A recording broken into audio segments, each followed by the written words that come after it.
In May 2020, in Scottsdale, Arizona, Yenia Garcia was at a bar with friends when an unidentified individual unexpectedly leapt onto the hood of her car, causing damage to both the hood and the windshield. Simultaneously, a hit-and-run incident occurred nearby. Law enforcement, upon noticing the damage to her car, immediately suspected Garcia of committing the crime.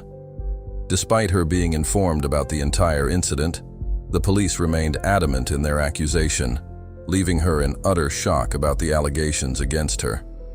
Car was just involved in a hit-and-run collision where a pedestrian was hit.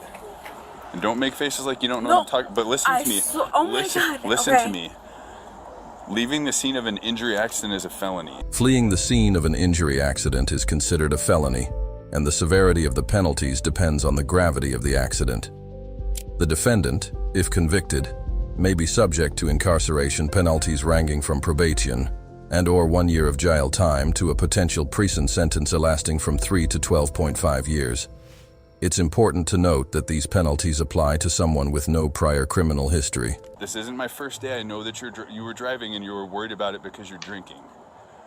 If you Well, I came listen to to get me. my cigarettes. You can ask the hi-fi security guard. Like, Then how did your car have damage on your I windshield? have no idea. Okay. I have no listen to idea. me. Because of the nature of the incident and the injuries, if you continue to say we don't know that you're driving and you don't know what happened to your car, we're going to do DNA tests and all sorts of other Absolutely, things to yes. the car, and it's going to show that you were in the driver's seat. This situation is not the first encounter with the law for individuals with a clean record. He proceeds to recount the events of that night, explaining what they were doing. However, the law enforcement officers remain unconvinced or unswayed by his narrative. I'm not going to listen to you because you're lying to me. The problem is you guys left, were involved in a collision, you panicked, you pulled over here. No, we did not. No, we did not. Okay. You cannot pin that. You're not pinning that on us because that is not the truth. You're not listening to me. I'm listening to you. You're not saying that this vehicle was involved. Listen, stop talking for a second. You're not listening to. The police officer proceeds to clarify to him that the person involved in the hit and run was, in fact, a criminal attempting to evade justice. I'm not going to listen to you because you're lying to me. The problem is you guys left, were involved in a collision, you panicked, you pulled over here. No, we did not. No, we did not. Okay. You cannot pin that. You're not pinning that on us because that is not the truth. You're not listening to me. I'm listening to you. You're not saying that this vehicle was involved. Listen, stop talking for a second. You're not listening to. He then goes on ahead to retell the story of what they were doing that night, but the cops are still not convinced. I'm showing you transactions. I don't need to see the transactions. Why? Why? Because it validates my truth? No, there's evidence that you can't dispute. That's not evidence about anything. There's a person that hit the windshield. Nobody hit the windshield. Okay. This car. All right, I'm not going to argue with you, man. I already know she was driving. I'm not stupid. We have witnesses and we have cameras. I'm trying to help protect you guys now because now you're lying to us. She has glass on her clothing like an explosion, like small shards of glass. I'm giving you an out. I'm trying to tell you. Okay. So let me tell you this though. Before the person that was hit assaulted somebody and was running. I know she's concerned because she's been drinking. Normally, when it's a hit and run involving injury, it's a felony. And I'm telling you, I need you guys collectively to believe me and understand we are not lying to you. We were not driving this car on 6th Ave or 6th Street, wherever you guys have the say keys you guys for the were at. car. This vehicle just hit a person. This vehicle did not just hit a person.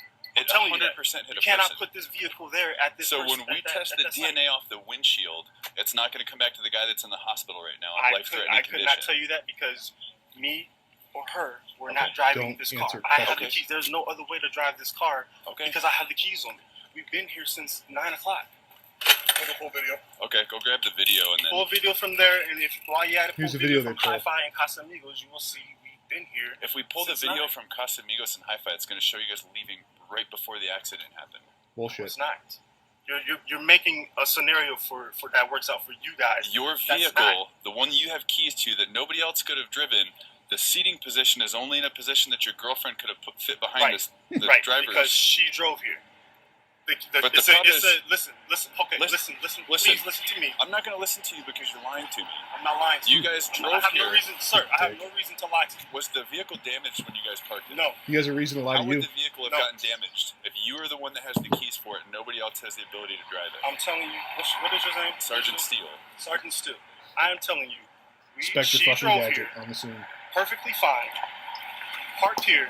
When we parked here, she said, there's always a parking spot on this street. Never fails. That's exactly what she did. When we arrived here, there were 2 units here already. When we arrived here, there were 2 units here. Nothing was wrong with this vehicle at all. We walked to Casa Amigos, met her brother and her sister-in-law there. Then we went to Hi-Fi. That is what we did tonight. And then you came back and somehow we came to this.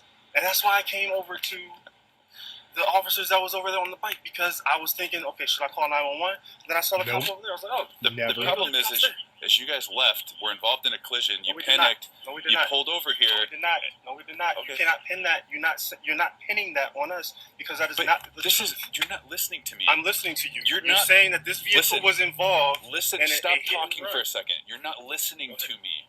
The person that was hit by the car was technically at fault because they're running from committing a crime. It seems like the officer aims to demonstrate that the victim is not entirely innocent, suggesting an intention to elicit a confession from him. Okay. So if we can identify the owner and deal with that part of it, the seriousness of leaving the scene goes away a little bit because the person that was running was at fault. The person that's driving this car continues to lie to us. It makes us lean towards the felony part of it because they left a serious injury collision. Okay. So just before listen, you're not hearing me because you're still coming back with this. And I'm going to summarize what you just said to me. Listen to me. You're saying that it lessens the offense of this car being in an incident because the person that got hit is running from a crime. They were That's what you just said. They were technically at fault. He's on to him. Okay. This guy's sharp. The driver committed a crime by leaving the scene. Okay. But it's common when somebody's scared. Okay. It's not. I'm not, and please, Officer Stick, understand. I'm not scared. I'm not trying to weasel my way out of anything. I'm not trying to weasel our way out of anything. I just want you to understand the whole circle of what happened. Okay. Because when we identify The guy is so confident and is unfazed by what they are telling him. And she listen to me, and she continues to lie. And then you are not truthful. Just listen to me. You are putting yourself in. I already know she was driving. I'm not stupid. We have witnesses and we have cameras. I'm trying to help protect you guys now because now you're lying to us and she is lying to us. So you're telling me you refuse to believe us. You're telling me I'm lying to you. Yes. And I'm telling you the complete truth. I'm telling you, how am I lying to you? Tell me how I'm lying to you. This vehicle hit a pedestrian. No, it did not. No, it did not. And you wonder how you're lying to me.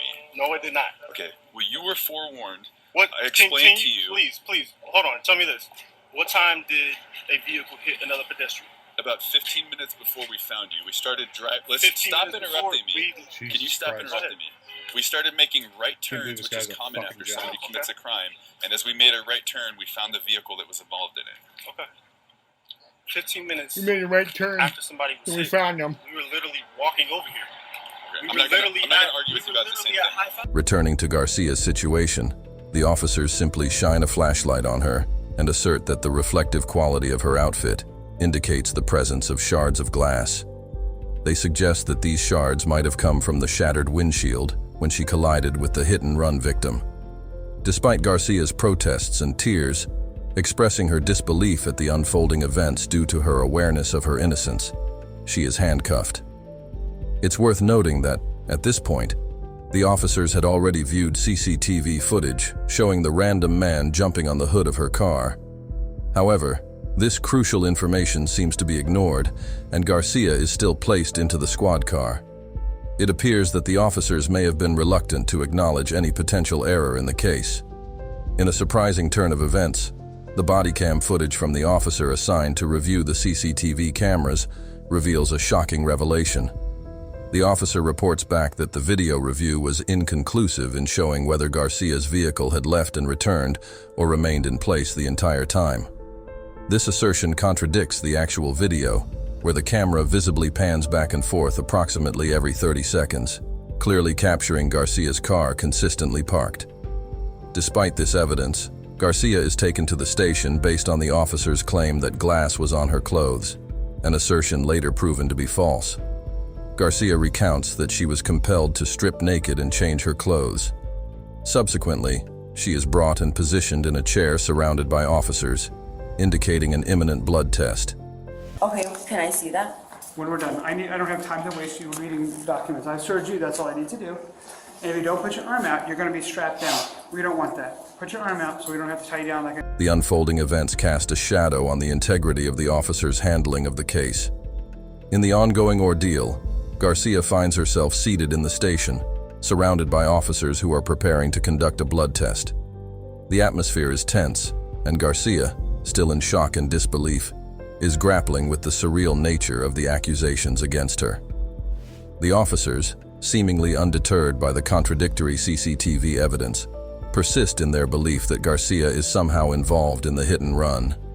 Despite her pleas of innocence and the absence of any substantive evidence linking her to the crime, the situation takes a distressing turn. As Garcia is made to undergo the blood test, she reflects on the unjust events that have unfolded since that fateful night at the bar. The intrusive and unwarranted strip search lingers as a violation of her rights, and a stark example of the questionable tactics employed by the officers. Meanwhile, the body cam footage continues to capture the interactions at the station. Garcia's emotional distress is palpable as she navigates through the degrading process, all the while maintaining her innocence. The discrepancies between the officers' claims and the actual evidence raise serious concerns about the investigative procedures followed. The incident not only calls into question the actions of the specific officers involved, but also prompts a broader examination of the system's handling of such cases. As the blood test is administered, Garcia remains resilient in her assertion of innocence. The unfolding events underscore the importance of due process, fair treatment, and the need for a thorough review of law enforcement practices to prevent similar unjust situations in the future. It is illegal to conduct a blood test on a suspect without a warrant, a fundamental legal requirement that the officers in this case chose to overlook. Disregarding the need for proper documentation, the officers dismissively claim they don't have time for the suspect to read documents, insisting that she must undergo the test, even if it requires the use of force.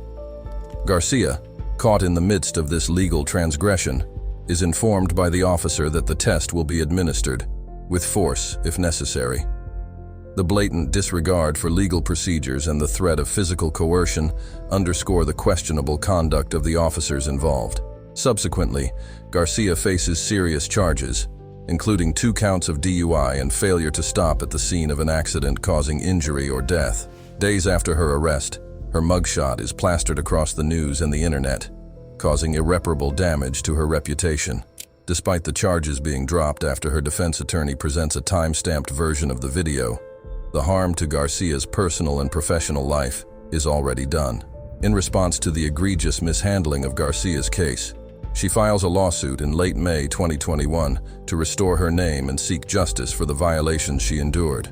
The city of Scottsdale ultimately agrees to pay Garcia $200,000 in acknowledgement of the wrongful arrest and its aftermath. Scottsdale police officials, acknowledging the mistakes made in this case, announced disciplinary actions following an internal investigation.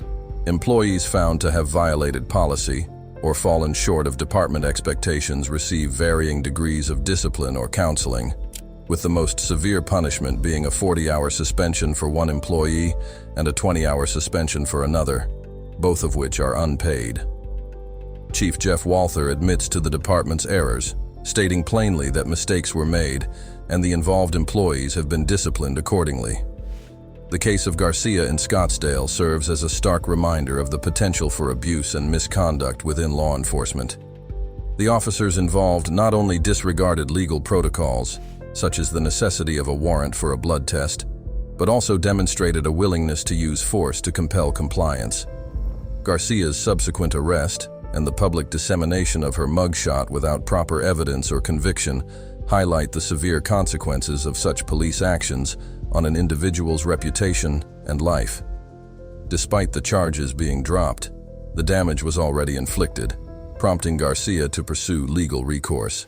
The settlement reached between Garcia and the city of Scottsdale acknowledges the wrongful arrest and the subsequent fallout, with the monetary compensation serving as a form of redress. The internal disciplinary actions taken against the involved officers, while a step towards accountability, underscore the need for ongoing scrutiny and reform within law enforcement to prevent future injustices. Ultimately, Garcia's case underscores the importance of upholding legal standards, respecting individuals' rights, and holding law enforcement accountable for their actions. It prompts reflection on the broader issue of police conduct and the measures required to ensure justice and fairness in the execution of their duties.